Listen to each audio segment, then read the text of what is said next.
Hi, everyone, and welcome to our special NFT panel. We've been talking offline and about various topics, and we have Nathan Veer, Duncan Cockfoster, Griffin Cockfoster, and we'll be talking about the platforms, the villains, and twin conferences that inspire acquisitions. No, those are secret. Those are super secret, but we may cover them, we're not sure. So I'll start with Nathan. Nathan, do you want to talk about who you are and also your secret alter ego? Yeah.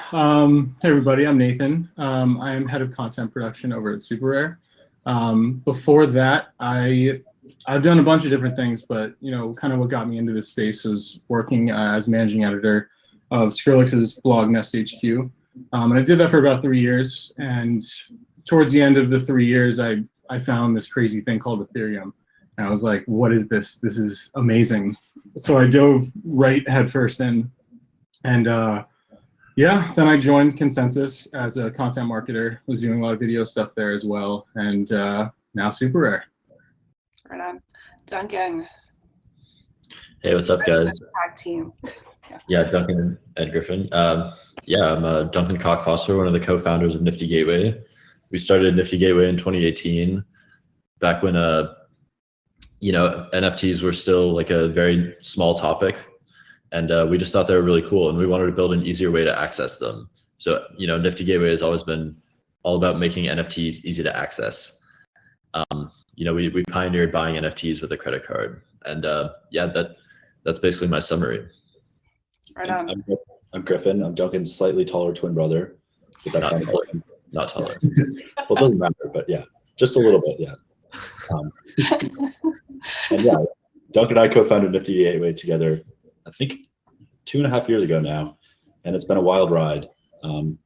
We joined forces with the Winklevoss twins and operate as a part of Gemini, the cryptocurrency exchange, and we're the largest curated Ethereum art NFT platform. And yeah, excited to talk NFTs and about how they're the future. Right on. So I heard through the grapevine that Beeple is launching a credit card with Nifty. Tell us about that. Hell yeah, it's going to be amazing. I want one so badly. It's the Gemini credit card. It allows you to earn 3% cash back in any crypto of your choice that's on Gemini on all your purchases. And Beeple's doing a special limited edition of 50 of them. So 50 people who get a credit card will get a Beeple design credit card, which is pretty amazing.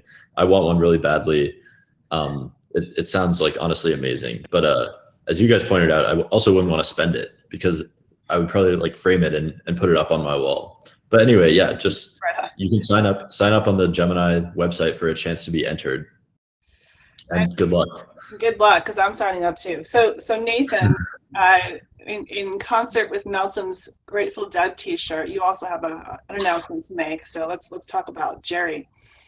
Yeah, about 2 months ago, we were approached by Jerry's wife and daughter, and they had been wanting to do NFTs for a while. And Jerry had been an artist pretty much his entire life, and he made line drawings, he made watercolors, photos, and towards the end of the 80s and the 90s, he started making digital work, like exclusively digital work on computers. And not many people have seen this type of work. It's been in galleries, but we managed to release a never-before-seen digital artwork from him that was made in 1990.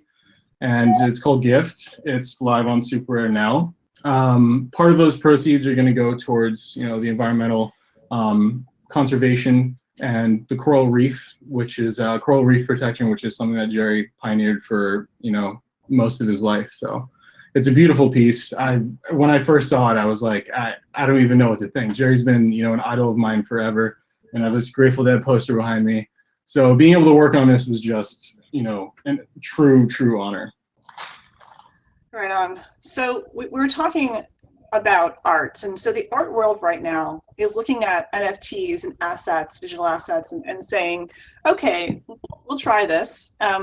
Some auction houses, I won't name any names, that have been around for quite a bit, are talking about how this movement is temporal and is not going to stay, and that the NFTs, particularly maybe they're not art. So how do you define art? What is art to you? And Griffin, I'll let you start.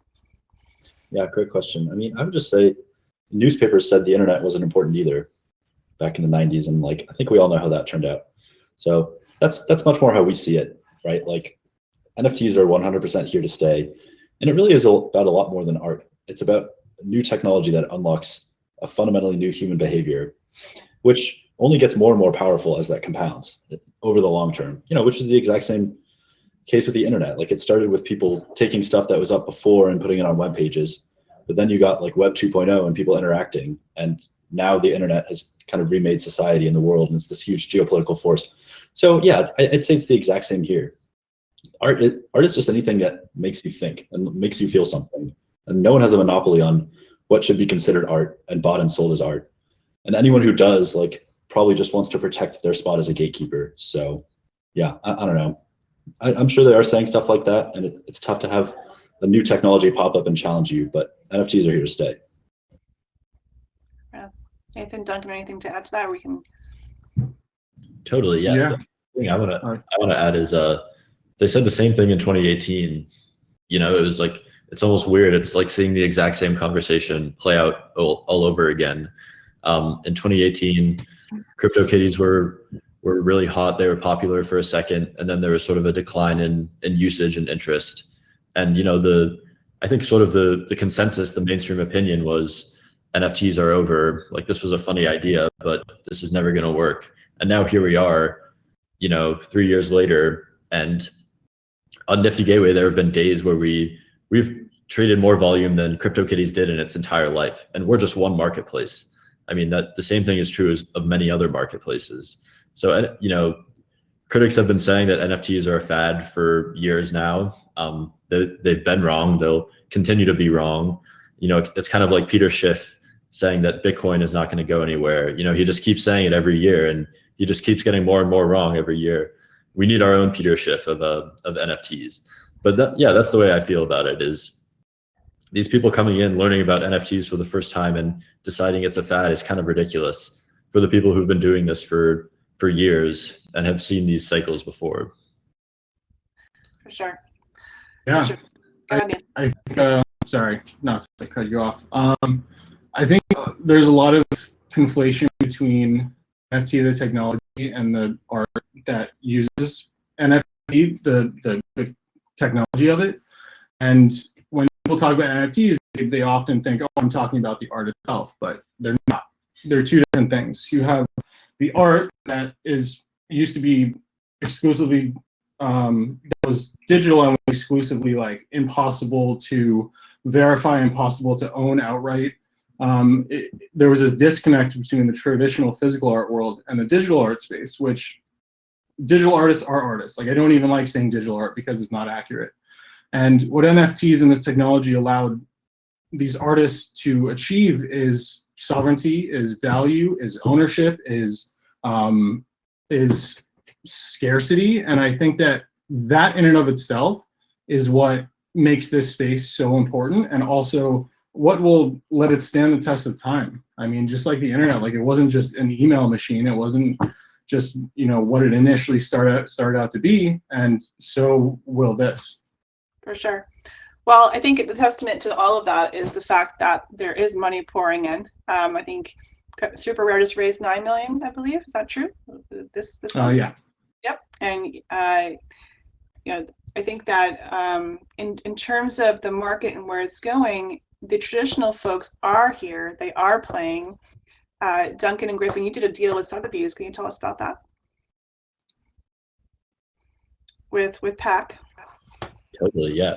I mean, we thought that was a really cool partnership. You know, we worked with PAC and Sotheby's.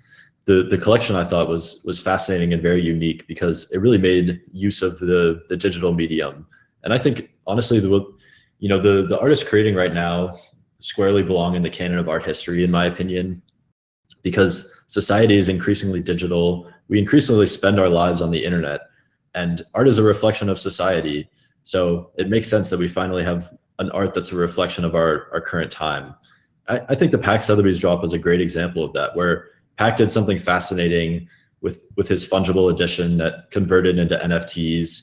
You would never be able to do that in the physical art world. I mean, he's using this medium in a fascinating new way. And it also really speaks to the depth of this medium. I really like to compare the invention of NFTs to the invention of the video camera. The video camera allows you to do stuff that you can't do with just a normal play. That's what gives it longevity. That's why movies are such an amazing medium, because of the depth that they offer. NFTs are the exact same way. I really think that we're just scratching the surface of what you can do artistically with NFTs. And the artists right now who are the NFT pioneers, they're the ones who in the future people are going to look back and give them credit for, paving the way, the same way that, people were paving the way for incredible films in the 20s and the 30s. For sure. Totally agree. So you guys hit a milestone. Griffin, do you want to talk about, even though fiat is violence, as according to your All right, this is just a piece of art in the background. It's called Last Stand of the Nation State by Slime Sunday, who's one of my favorite artists, and I think one of the most talented we have on the platform. And he also does stuff on SuperRare. He's great. Like he's just like an absolute gem. But yeah, Nifty Gateway just passed $300 million in lifetime sales, which is a number we're just super, super proud of. And we only launched about a year and 2 months ago. And it just shows the incredible pace at which the space is growing. And Dapper Labs' project Top Shot, which I think is the highest total lifetime volume of any project. I'm not quite sure, but I think it only has around 550 million or 600 million, somewhere in that ballpark. And Nifty has, around 50% of that. And they were just raising money at a $7.5 billion valuation. So yeah, I mean, here at Nifty, like, we're just really excited about empowering artists. And like, I think the numbers show kind of what we've been able to accomplish in the first year. Right on. So we talked about the naysayers, and we talked about the villain of NFTs. And so, I think we do need a villain to kind of keep challenging us to make us great. So Nathan, you had some thoughts. Let's talk about the villain of NFTs. Yeah, villain is a strong word for sure, but I think that to speak to it, a lot of people have made themselves out to be villains in this space, being like anti-NFT, and more specifically on the environmental aspect of it, in the sense that, when that website came out that said, this is how much you're destroying the planet for minting this one piece of artwork, information came out that was completely photoshopped, completely inaccurate. There's no real way to calculate per minting impact on the planet, because Ethereum network's always running at capacity, the way that proof of work works. So no matter if there's 0 transactions or 1 million transactions, it's going to have the same impact. And that's not to say that proof of work is good, because it's not. Like, you're not going to find proof of work apologists out there, but proof of stake and layer 2 and the next evolution of Ethereum will solve that problem. So when we talk about the concern of the environment in this space now, the focus should not be on the artists themselves that are minting. It shouldn't be anti-NFT. It should be proactive towards evolving us to layer 2 and the next evolution of Ethereum. And how does SuperRare think about L2 right now? What are you guys thinking about? Can't say for sure, but L2 and the future of it is very bright, and I know that, and I have full faith that all of us, every platform, is going to eventually go to proof of stake. And Duncan, same question. So for layer 2 solutions, how is Nifty thinking about that? Well, Nifty's a bit of a unique platform, where we're a custodied platform. So most of our bids and transactions already happen off chain. Which minimizes the amount of time that we spend interacting with the blockchain. But we're definitely working on our own solutions. We have a minting system that's going to reduce the amount of block space we use by around 99%, which is been tricky for us to develop technologically. We've hit some hurdles, but we're still confident that we'll be able to deploy that. We've also committed to going carbon negative, so we're actually offsetting all of our blockchain usage by 2x. We did the math, and it was something that we could afford, and we thought it would be a responsible thing to do. So yeah, whenever you use Nifty Gateway, you're actually removing, or you're facilitating carbon removal from the atmosphere. So we're really proud of being able to do that. And yeah, I mean, I think the transition to proof of stake is coming. You know, everyone in the Ethereum community is extremely dedicated to making this happen. You know, I honestly, I don't think Ethereum gets enough credit. It's not as if people are sitting here saying, well, yeah, this is a problem, but we can just let it fester. People are saying, no, we have to solve this, and we're working hard to solve it. And yeah.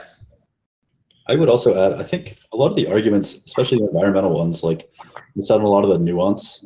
You know, Bitcoin has a lot of functionality that incentivizes research and development into clean energy and can kind of use, you know, electricity to generate money, which helps kind of serve as a battery. And, you know, I think a lot of the arguments are kind of Malthusian, which, you know, they're saying like electricity usage is bad, which is just something I would fundamentally reject. Like, I think clean energy is coming. Like, consumption is not unethical, in my opinion. Electricity use is not unethical. So, you know, it's a bit of a different viewpoint. But, you know, for the people who really believe in blockchain technology, like ourselves, you know, I mean, the electricity use is worth it. Like, and yeah, like Duncan said, everyone in Ethereum is kind of working really hard to transition away from proof of work because it's inefficient. But, you know, like things take energy. Great word, Malthusian. I feel like, yeah, that a lot of the critics are pretty Malthusian. Malfeasance.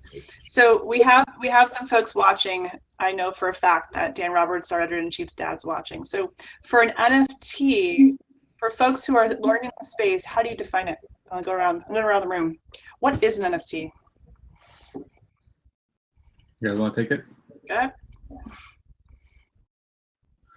NFTs, it's the digital certificate that verifies a work of art on chain.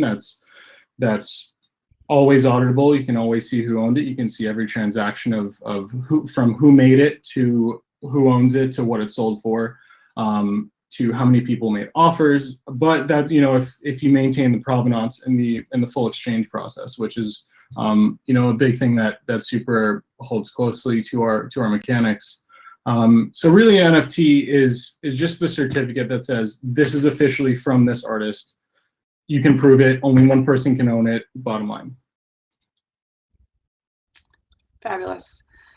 So in terms of the market and where it's going, obviously this market is growing like crazy. Platforms are struggling to stay up because of the demand coming through from both buyers and sellers.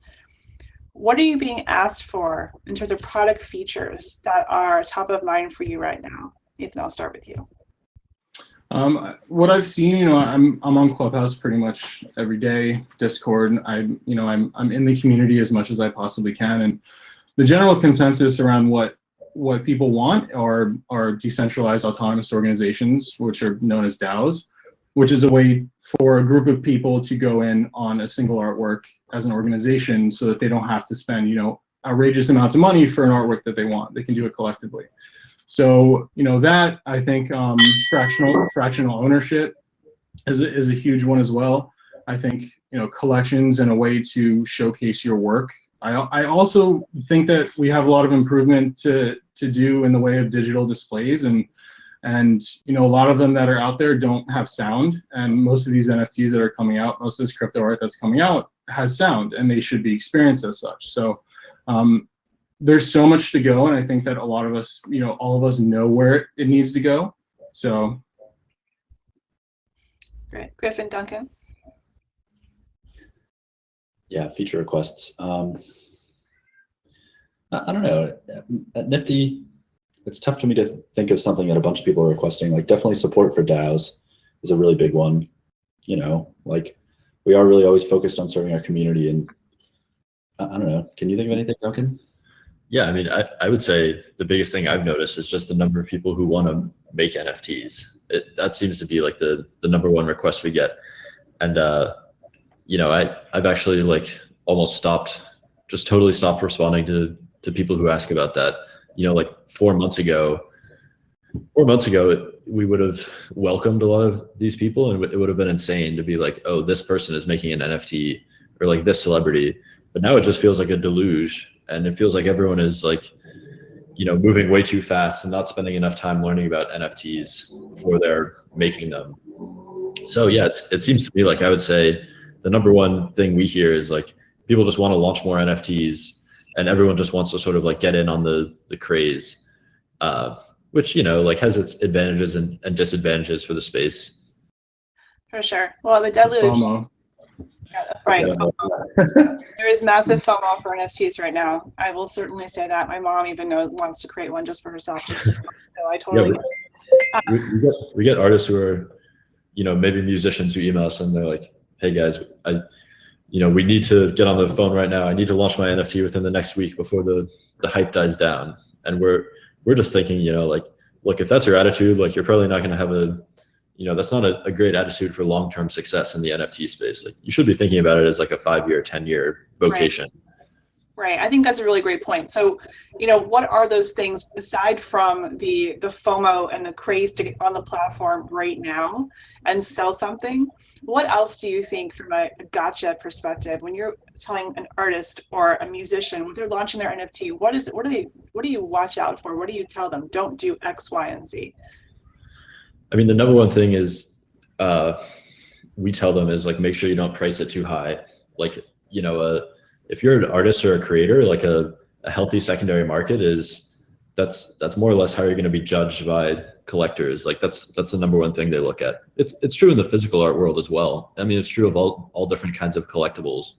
Right. But you know, I think you see a lot of different creators who, you know, come in, they have a great primary market sale, but the secondary market isn't as robust, and that means it's hard for them to like continue their NFT career. So that's the number one thing that we try and warn people about, which is like, take it slow. You know, this is you're here for 5 years, for 10 years. You know, your goal is not to make as much money as possible in the next week. Your goal is to have to contribute to the NFT zeitgeist. I don't know. Do you have anything to add to that, Griffin? Yeah, I would say we also tell them to tell a story. And this is something like all the best artists do very well. There's a Nifty Gateway artist named Micah Johnson. I'm a really big fan of his stuff. I've collected 4 of his pieces, and he has a character named Aku, which I think was based off a nephew of his who, you know, asked if astronauts could also be black.